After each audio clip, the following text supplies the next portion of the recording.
Welcome to the Art of Agile Practice. Today I'll be your host, Tom Perry.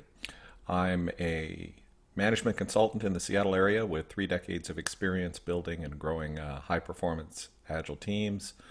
I'm an experienced developer, portfolio manager, senior director and leader, and speaker at national and international conferences on Agile topics, as well as an entrepreneur myself. So today we're going to talk about the art of agile practice, and there are 3 fundamental dimensions of this practice that I'd like to cover. First, I'd like to talk about deliberate practice and discuss how it works and what the mechanics of truly deliberate practice are.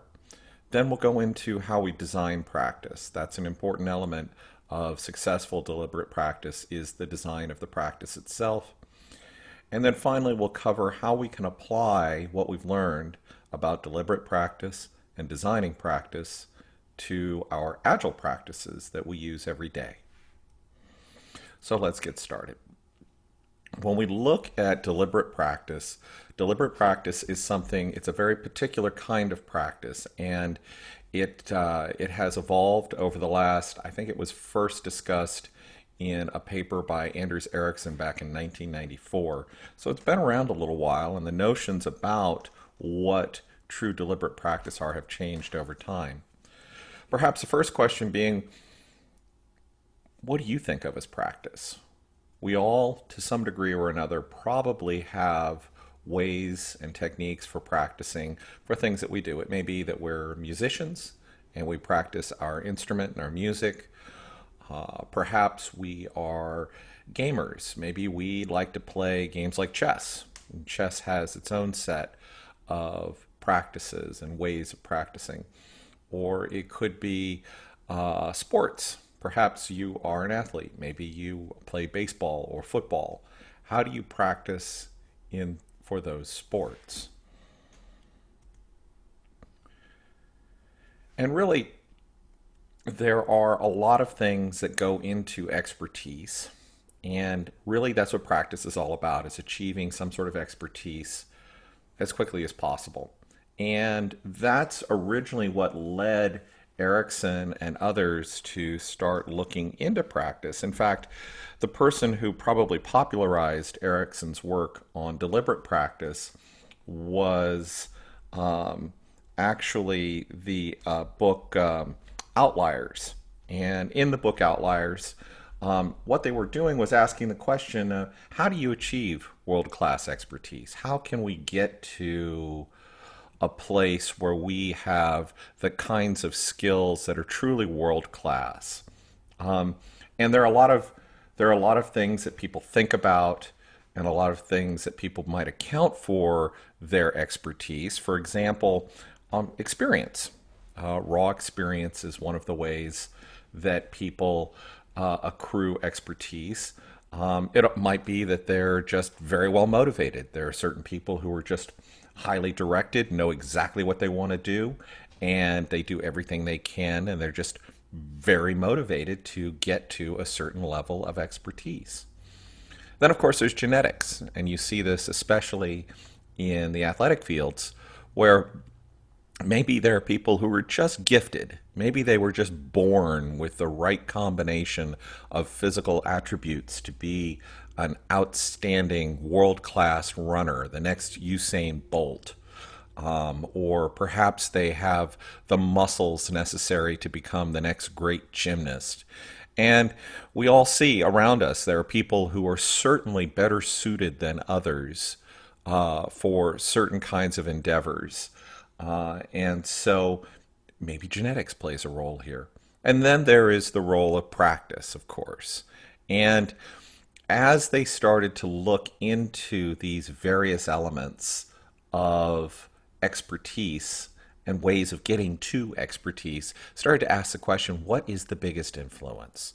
What is the thing that we can truly account the most for? Because all 4 of these elements of expertise are certainly players. It's not experience plays a role, motivation plays a role, innate talent plays a role, practice plays a role. It's not that any of them comes up with a zero. You have to have all of these things if you're going to be a world-class expert, a world-class performer.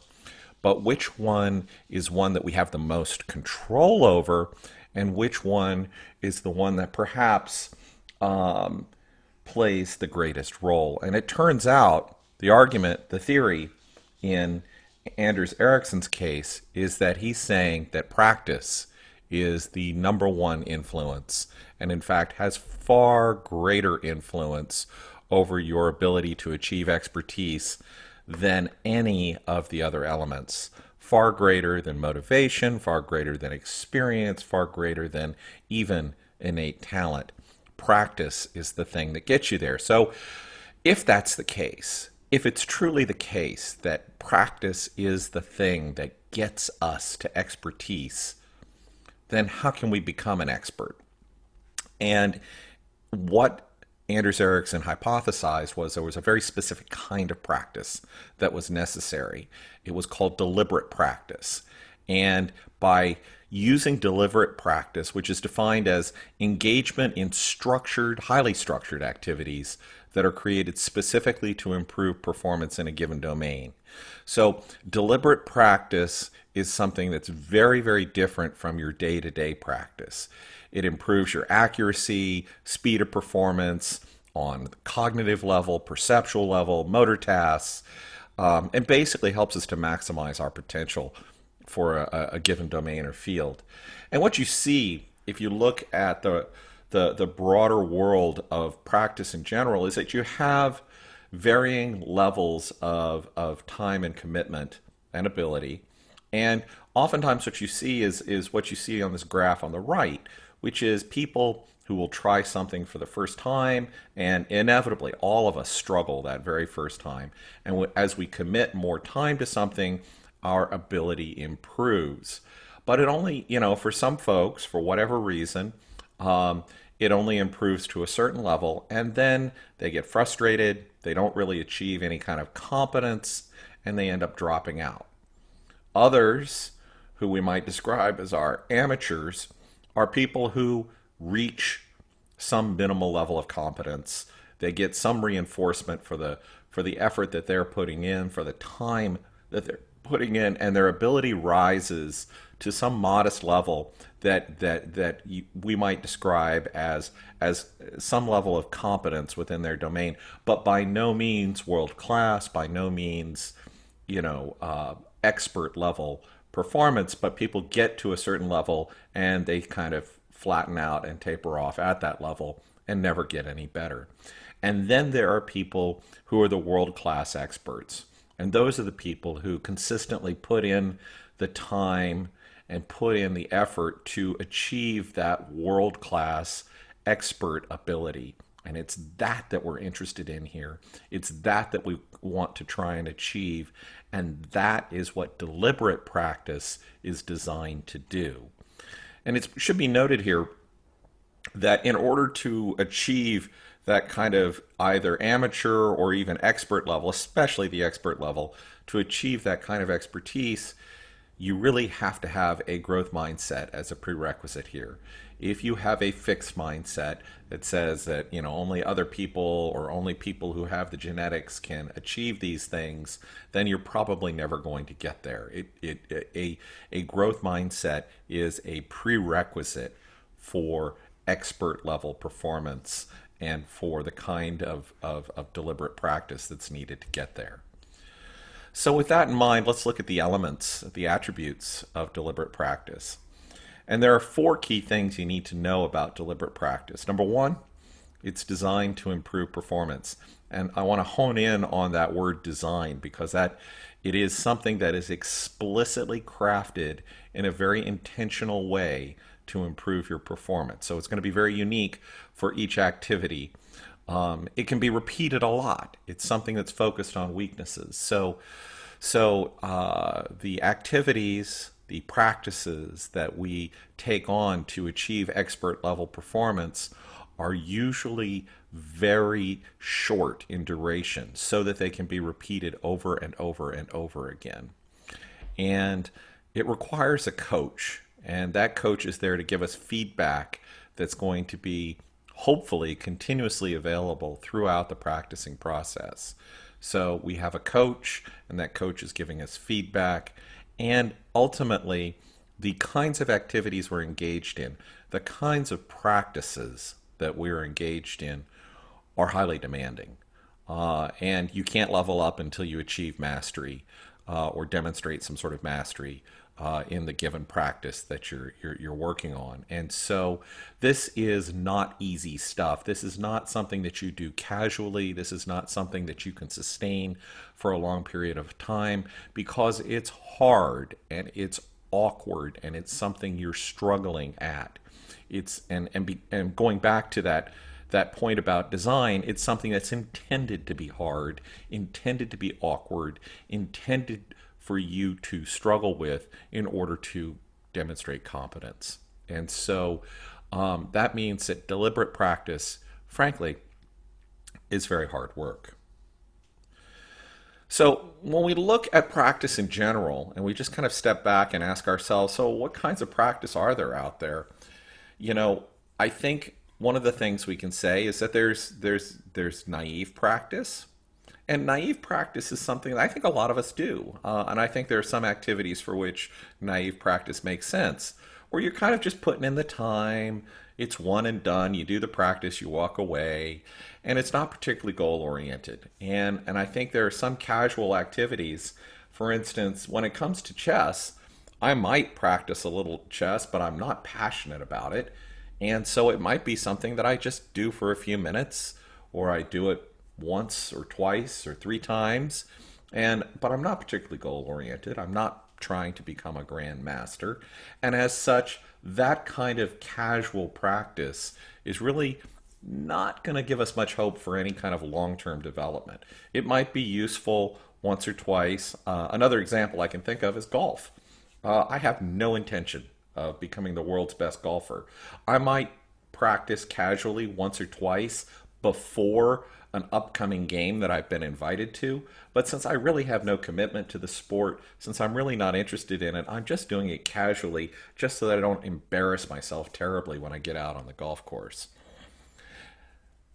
To distinguish that from the next level up, which I would call purposeful practice, which is a little bit more goal oriented. And I think it's much more of what we all think of when we're thinking of some sort of rigorous practice, which is we've got a goal, we've thought it through, we've come up with some sort of plan and broken it down into subtasks, and we're doing it because we really want to improve at something. And considerable improvement is therefore quite possible in a situation like that. And purposeful practice is really going to be for something that we care about. So this is something beyond just casual practice. This might be some sort of athletic endeavor. You know, my weightlifting is very goal oriented. And I have a plan and I write out a plan and it has subtasks in the plan. And I definitely plan to improve. And I've shown considerable improvement over the years. Am I world class? Am I an expert in the field of weightlifting? No. But it is something I care about. It's something that I practice with a purpose in mind. And so I think that qualifies very well for something that's purposeful. Now, deliberate practice is really the pinnacle here. It's the penultimate kind of practice. It's intense and it's guided by expert feedback. There are well-developed mental models that describe the best practices or the ideal kinds of practices that we want to achieve. And it is focused on very specific deficiencies. So there are areas that require work, and to overcome those deficiencies will get you to that expert level. And this is where a world-class ability is certainly possible to achieve if you put in the time. And what Malcolm Gladwell in his book Outliers really was saying was that there was this pattern that that Anders Ericsson and others noticed where world-class, truly world-class performance didn't seem to arrive without a certain prerequisite amount of time spent in practice. And that prerequisite amount of time, in general, seemed to be around 10,000 hours, which, if you break it down and ask yourself, okay, if I spend a certain number of hours every day working on this, what would it be like? It's roughly 5 to 10 years worth of investment before people really do achieve that world class performance. And that's going through this really intense, rigorous, deliberate practice. Another example of that might be something like I've spent a lot of time working in like Toastmasters on my speaking skills. And that's definitely an area where we all will find strengths and weaknesses. So, in my speaking, for example, if I'm not doing a very good job, then I'm doing lots of ums and pauses and hesitations in my speaking.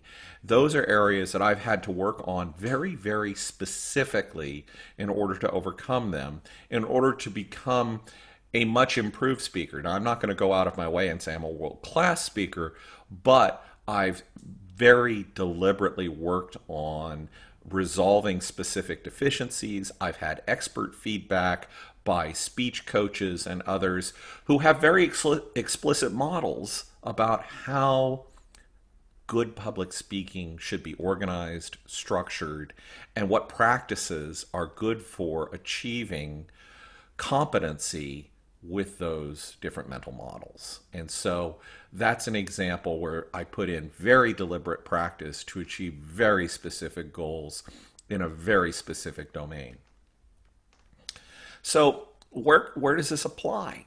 And this is one of the things that we have to ask ourselves when we start looking at this broader scenario where we have multiple kinds of practice, because as it turns out, deliberate practice appears to work better in some areas than others. It looks as though, based on the research from the past 25 years or so, is that it works best if you're trying to practice a discipline or routine that has highly predictable and stable structures. In less stable fields like entrepreneurship or music, the rules can go out the window.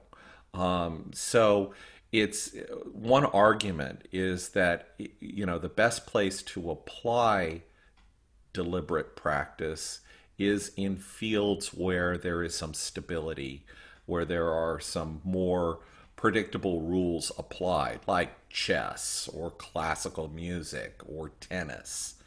And they've done meta-analyses now. This idea has been out in the academic literature long enough that people have done multiple studies. And one of those meta-analyses done recently showed that practice was responsible for different percentages of success in different percentages or different kinds of activities. For example, it was practice was held to be important for about 26% of the variance in people's performance for games.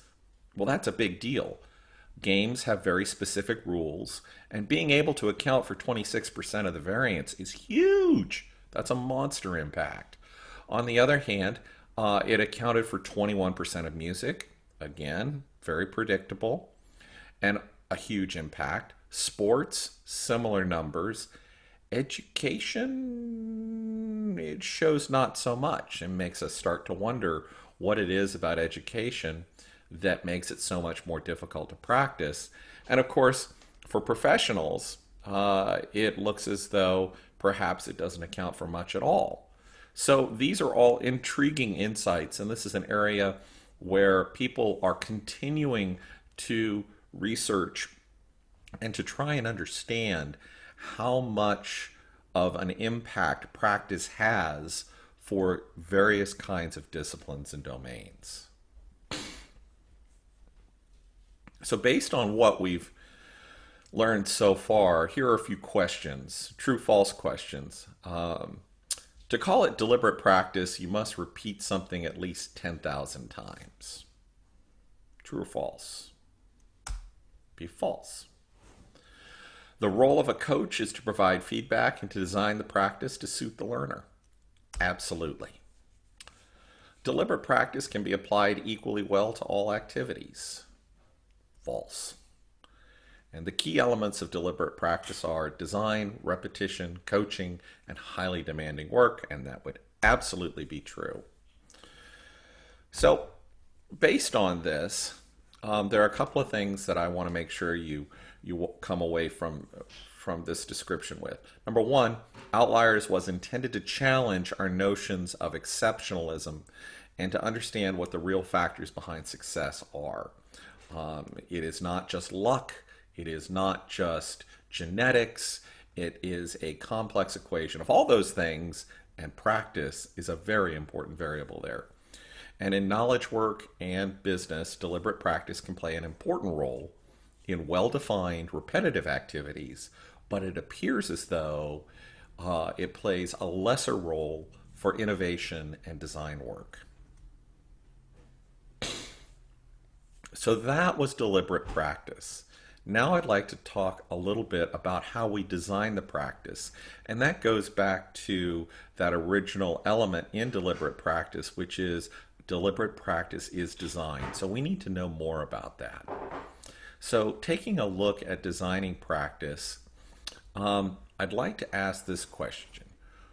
Name one great coach you've had and the key role they played in the development of a skill or practice.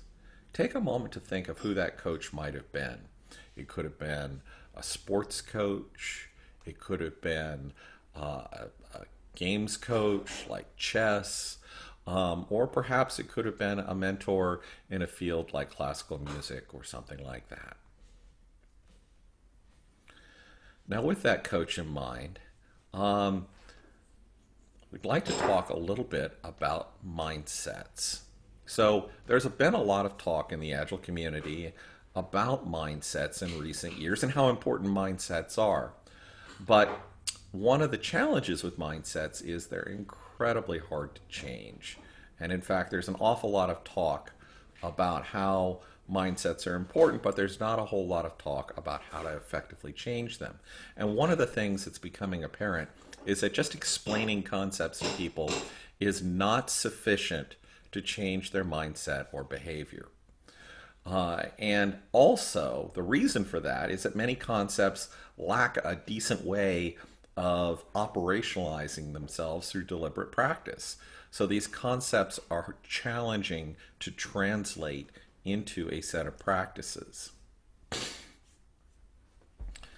One of the things that I want to highlight here is that the coach plays a key role here. If we look at the 4 key elements of deliberate practice, it's obvious that how we design practice makes a big difference. And who's responsible for doing that? The coach. The coach is the one who's responsible for designing the practice and defining what the practice should look like. And it's their job basically to create a learning journey for the practitioner. So that's what the coach's role is. Now, what we're ultimately doing and what a coach is doing in a situation like that is basically using the PDCA framework to explore what the practitioner is capable of and where their weaknesses are and what they need to do to address those weaknesses. So this is basically a big feedback loop. We're talking about a plan, do, check, act feedback loop, which is something we should be very familiar with in the Agile community.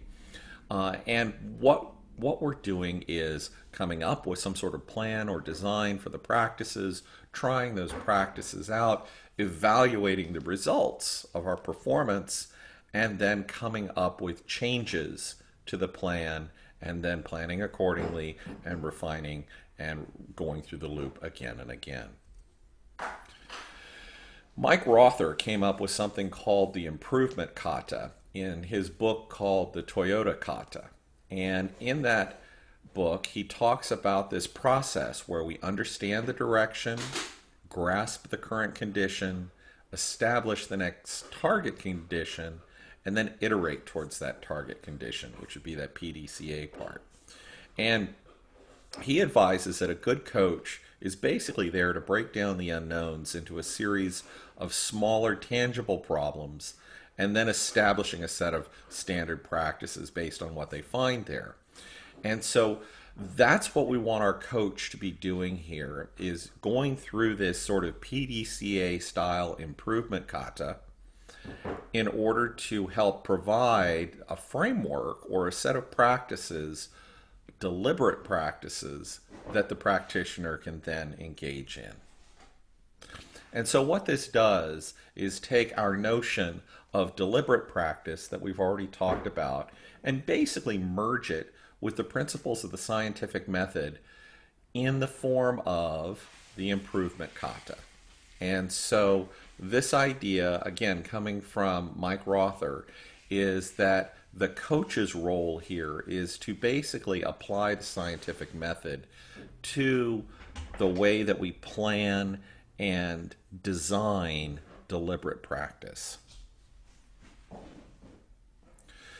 So we could try and apply this in a case study. And one example of this would be like an entrepreneur who's just getting his business started. He's got a great product and is all set to go, but he doesn't have any customers. So he's in his current state is uncertain. He's a bit of an introvert, doesn't really know where to start with people. So how would we coach them to build those key relationships they need to get their business going? And the answer is, number one, of course, we need to establish the current state. The target state that he's after is getting new customers. And then the next steps to explore would be things like building his social network, reaching out to get additional connections in the community. There would be a series of practices that we might recommend for that person, like going to the local Chamber of Commerce meetings, introducing himself, perhaps doing talks at various venues. Those sorts of things would all be things that we could ask them to do. And then they might come back and say, well, the local Chamber of Commerce, for example, was great. I met Joe, Sally, and Susan. And we might find out that they went and they did a talk and they completely bombed in the talk. And so then we might say, okay, we need to practice your speaking skills, get you better at that so that you're better at presenting yourself in the community, so that we can build up more of your business. This would be the kind of thinking that you would go through, and then you would try developing some practices for that person, and then send them back out to do more speaking and get more feedback and see where you can fine-tune things. So this is perhaps a contrived example, but an example of how you could apply these practices to your consultation, to your coaching advice that you're giving to someone who's looking for help. So we've talked about deliberate practice. We've talked about designing practice. The final question really is agile practice. And so we're going to try and apply what we've learned about deliberate practice and about designing practice to our agile practices. So looking at our agile practices, the first question is, do we have any practices that you might describe as well-structured with well-defined rules? And are there examples of agile practices that we could apply? And one that comes to mind might be test-driven development. Test-driven development has a very discrete set of steps that we're intending to apply, and they're well-defined. If we look at Scrum, for example, there are a whole set of practices. I think these, because Scrum is used primarily as a wrapper, it lacks a lot of highly detailed specific practices, but you have things like the planning and the retrospective. You have the stand-up, refinement, and review. Now, the stand-up strikes me as something that has very specific rules and has very specific steps. Planning, you might argue, has some of those, but planning can be pretty dynamic, as what retrospectives can be highly dynamic. And those anything goes in a retrospective. And so it's hard to find what I would think of as a really rigid set of steps in a retrospective. Refinement could apply. There are a set of steps you might go through in refinement, but then again, it can be kind of free-flowing. And review can be highly dynamic as well.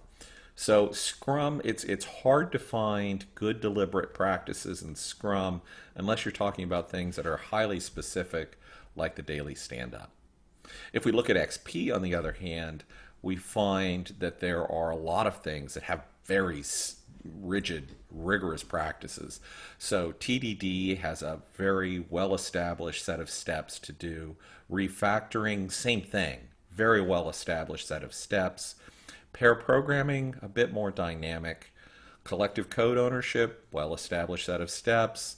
And the planning game, probably a bit more dynamic, but it does have some steps involved.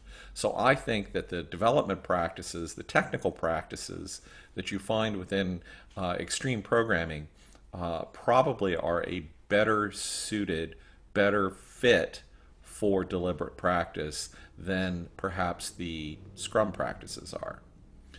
And finally, we have product practices. So, there's all of the practices around product management and product ownership, story writing, story splitting, vision writing, release planning, persona design. All of those things are the kinds of things that a product owner or product manager is doing.